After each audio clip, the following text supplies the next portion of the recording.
Hi students, today we start with the next method for the preparation of ethers, that is from alkyl halides by treating with disilver oxide। जब कहता है हम alkyl halide की reaction show करवाते हैं डाइसल्वर oxide के साथ, उस दौरान ईथर की फॉर्मेशन होती है।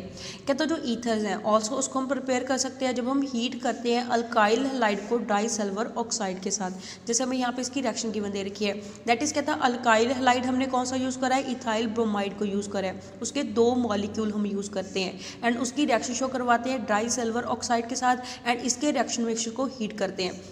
उस दौरान कहता जो दोनों इथाइल ब्रोमाइड मॉलिक्यूल्स हैं, इसमें से जो ब्रोमाइड आयन है ये सिल्वर आयन के साथ मिलकर क्या बनाएंगे, सिल्वर ब्रोमाइड बनाएंगे एंड साथ में डाई इथाइल ईथर की फॉर्मेशन होगी। Next is by the action of diazomethane on alcohol. जब कहता जो डाई एजोमीथेन है ये अल्कोहल के साथ रिएक्शन शो करता है, उस दौरान भी ईथर की फॉर्मेशन होती है। कहते हैं जो मिथाइल ईथर्स है ऑल्सो इसको हम प्रिपेयर कर सकते हैं जब हम डाई एजोमीथेन की रिएक्शन शो करवाते हैं अल्कोहल के साथ in the presence of fluoroboric acid, that is HbF4 acid, जो यहाँ पे कैटलिस्ट का काम करता है। जैसे हमें यहाँ पे इसकी रिएक्शन गिवन दे रखी है, दैट इज इथाइल अल्कोहल की रिएक्शन शो करवाते हैं डाई एजोमीथेन के साथ फ्लोरोबोरिक एसिड की प्रेजेंस में। उस दौरान प्रोडक्ट क्या मिलता है, इथाइल मिथाइल ईथर मिलता है एंड साथ में नाइट्रोजन गैस मिलती है। Next is physical properties of ether, के जो ईथर्स हैं ये कैसी फिजिकल प्रॉपर्टीज़ को शो करते हैं। कहते हैं जो इंपॉर्टेंट फिजिकल प्रॉपर्टीज़ हैं ईथर की वो हमें यहाँ पे गिवन दे रखी हैं। फर्स्ट इज फिजिकल स्टेट, के जो ईथर्स हैं इनकी फिजिकल स्टेट कौन सी होती है। कहते हैं जो लोअर मेंबर्स है जिसमें less number of carbon atom होते हैं, that is dimethyl ether methyl ethyl ether, ये गैसियस स्टेट में एग्जिस्ट करते हैं। जबकि कहता है जो हायर मेंबर हैं ये लो बॉइलिंग लिक्विड होते हैं, ये लिक्विड स्टेट में एग्जिस्ट करते हैं जिनकी बहुत अच्छी स्मेल होती है, प्लेजेंट स्मेल होती है। नेक्स्ट हम डाइपोल मोमेंट के बारे में पढ़ेंगे। कहता है जो ईथर्स हैं इनका बेंट या फिर एंगुलर स्ट्रक्चर होता है पानी की तरह। इसका रीज़न क्या है, बिकॉज कहता है ग्रेटर इलेक्ट्रोनेगेटिविटी होती है ऑक्सीजन एटम की एज कंपेरिजन टू कार्बन के, जिसके कारण कहता है जो कार्बन ऑक्सीजन का बॉन्ड है ये थोड़ा सा क्या हो जाएगा, पोलर नेचर का हो जाएगा। एज रिजल्ट कहता है जो ईथर्स है इनका क्या होगा, रिजल्टेड डाइपोल मोमेंट हमें शो होगा। सिंस कहता है हमारे पास क्या होते हैं, ईथर के अंदर 2 कार्बन ऑक्सीजन के बॉन्ड होते हैं जो इंक्लाइंड होते हैं एक दूसरे के एंड इनके बीच में एंगल क्या बनता है, 110 डिग्री का एंगल बनता है।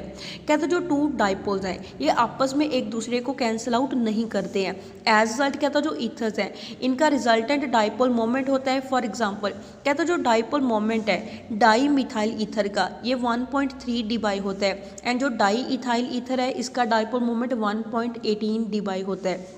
जैसे हमें यहाँ पे इसका स्ट्रक्चर गिवन दे रखा है, यहाँ पे कहता है जो ईथर है ईथर के अंदर 2 कार्बन ऑक्सीजन के बॉन्ड होते हैं जो स्लाइटली पोलर नेचर के होते हैं। बट कहता है ये जो दोनों डाइपोल हैं ये एक दूसरे को कैंसिल आउट नहीं करते हैं, जिसके कारण जो ईथर है ये कुछ नेट डाइपोल मोमेंट को क्या करेंगे, शो करेंगे। नेक्स्ट हम बॉइलिंग पॉइंट के बारे में पढ़ेंगे। कहता है जो ईथर्स हैं इनकी लो पोलैरिटी होती है। एज अ रिजल्ट कहता है ये कोई भी एसोसिएशन शो नहीं करते हैं इंटरमॉलिक्यूलर हाइड्रोजन बॉन्डिंग के कारण।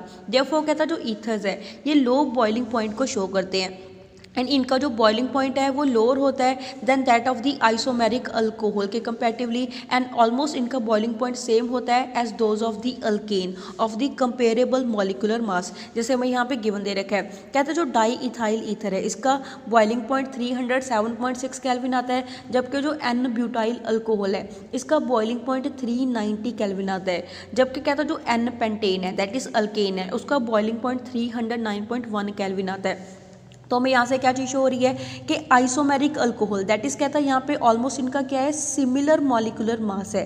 कहता है जिसके कारण ये क्या करते हैं, जो एन ब्यूटाइल अल्कोहल है वहाँ पे उसका बॉइलिंग पॉइंट हाई आएगा, जबकि ईथर की फॉर्म में इसका बॉइलिंग पॉइंट क्या आता है, लो बॉइलिंग पॉइंट आता है। जबकि कहता है जो ईथर का बॉइलिंग पॉइंट है ये अल्केन के साथ ऑलमोस्ट क्या होता है, सेम होता है। जैसे इसका ईथर का 307.6 केल्विन है एंड जो अल्केन है उसका 309.1 केल्विन है। दैट मीन्स अल्केन का एंड ईथर का कहता है इन दोनों का मॉलिक्यूलर मास कंपेरेबल होने के कारण इनका जो बॉइलिंग पॉइंट है ये ऑलमोस्ट सेम आता है।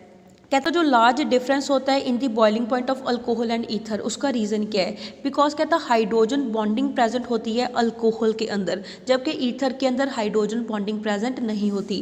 कहता है जो बॉइलिंग पॉइंट होता है ईथर का ये इंक्रीज होता जाता है जैसे जैसे कहता है जो नंबर ऑफ कार्बन एटम है वो इंक्रीज होते रहेंगे due to the weak dipole forces. कहता है वीकर डाइपोल फोर्सेस होने के कारण जो बॉइलिंग पॉइंट होता है लोअर मेंबर का, जैसे डाई मिथाइल ईथर का एंड इथाइल मिथाइल ईथर का, ये सिर्फ स्लाइटली क्या आएगा, हायर आएगा as comparison to the corresponding n alkane के, नॉर्मल अल्केन के comparatively of comparable molecular masses. कहता है जो बॉइलिंग पॉइंट होता है डाई इथाइल ईथर का ये ऑलमोस्ट सेम होता है, दैट इज़ कहता है ये 307.6 केल्विन होता है as that of the n pentane. N pentane का कितना होता है 309.1 केल्विन होता है। इन दोनों का कंपेरेबल मॉलिक्यूलर मास होता है। जबकि कहता है जो हाइड्रोकार्बन पार्ट है जैसे जैसे ये बड़ा होता जाएगा, दैट इज़ कहता है जो नंबर ऑफ कार्बन एटम है ये 4 से ज़्यादा इंक्रीज हो जाएंगे। उस दौरान जो बॉइलिंग पॉइंट है ईथर का ये भी क्या हो जाएगा, इवन कहता है ये भी स्लाइटली लोअर होगा as comparison to the corresponding n alkane के, नॉर्मल अल्केन के comparatively of comparable molecular masses. इसका रीज़न क्या है, बिकॉज कहता है ऑक्सीजन एटम प्रेजेंट होने के कारण जो ईथर मॉलिक्यूल्स हैं ये लेस सिमेट्रिकल होते हैं as comparison to normal alkane के ऑफ कंपेरेबल मॉलिक्यूलर मास, जिसके कारण कहता है जो वंडरवाल फोर्स ऑफ अट्रैक्शन होती है बिटवीन द ईथर मॉलिक्यूल ये थोड़ी सी लेस होती है अल्केन के कंपैरेटिवली।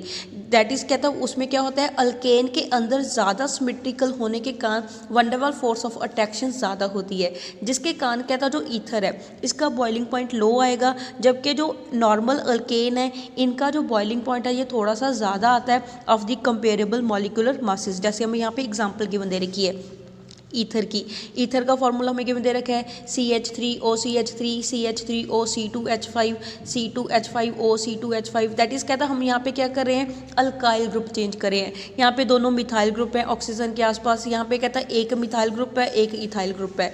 अगले वाले स्ट्रक्चर में दोनों इथाइल ग्रुप जुड़े हैं, नेक्स्ट स्ट्रक्चर में एक साइड के ऊपर इथाइल ग्रुप जुड़ा है दूसरी साइड के ऊपर प्रोपाइल ग्रुप जुड़ा है। ऐसे नेक्स्ट स्ट्रक्चर के अंदर एक इथाइल ग्रुप है अगले वाला ब्यूटाइल ग्रुप है।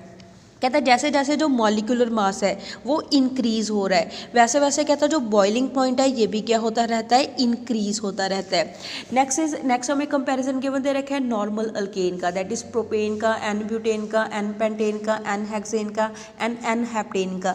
इनके केस में भी कहता है जैसे जैसे मॉलिक्यूलर मास इंक्रीज होता जाता है वैसे वैसे कहता क्या होगा जो बॉइलिंग पॉइंट है वो इंक्रीज होता जाएगा, बिकॉज कहता है जो वंडरवाल फोर्स ऑफ अट्रैक्शन है वो क्या होती रहती है इंक्रीज होती रहती है। नेक्स्ट हम सॉल्युबिलिटी के बारे में पढ़ेंगे। कहते हैं जो सॉल्युबिलिटी होती है ईथर की ये कंपेरेबल होती है अल्कोहल के जैसे जिनका सेम मॉलिक्यूलर मास होता है। फॉर एग्जांपल कहता है एथेनॉल की तरह जो डाईमिथाइल ईथर है ये भी कंप्लीटली मिसिबल होता है पानी के अंदर, कंप्लीटली डिजॉल्व हो जाता है। कहता है सिमिलरली दोनों जो इथॉक्सी इथेन है एंड ब्यूटेन 1 ओल है ये सॉल्युबल होते हैं पानी के अंदर to almost the same extent. That is कहता है इनकी सॉल्युबिलिटी कितनी होती है, जैसे इथॉक्सी इथेन की 7.5 ग्राम पर 100 ml होती है पानी के अंदर, ऐसे कहता है ब्यूटेन 1 ओल की सॉल्युबिलिटी 9.0 ग्राम पर 100 ml होती है।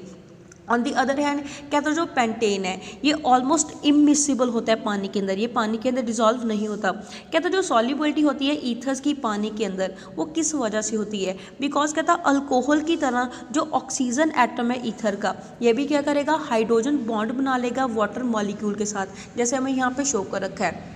दैट इज़ कहता है ईथर के अंदर जो ऑक्सीजन एटम है ये क्या करेगा वाटर मॉलिक्यूल के हाइड्रोजन के साथ मिलके हाइड्रोजन बॉन्डिंग को शो कर देगा, जिसके कारण जो ईथर्स है ये पानी के अंदर सॉल्युबल होते हैं। जबकि कहता है जो सॉल्युबिलिटी होती है ईथर्स की पानी के अंदर ये डिक्रीज होती रहती है from lower member to the higher member. उसका रीज़न क्या है, बिकॉज कहता है जैसे जैसे जो साइज़ है अल्काइल ग्रुप का वो इंक्रीज होता रहेगा वैसे वैसे कहता है जो टेंडेंसी होती है हाइड्रोजन बॉन्ड को बनाने की वो डिक्रीज होती रहती है। एज दैट कहता है जो सॉल्युबिलिटी है वो डिक्रीज होती रहेगी।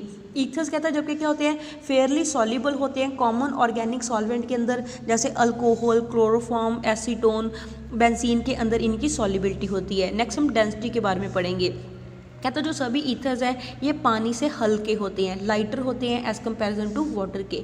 So that's all for today, have a nice day.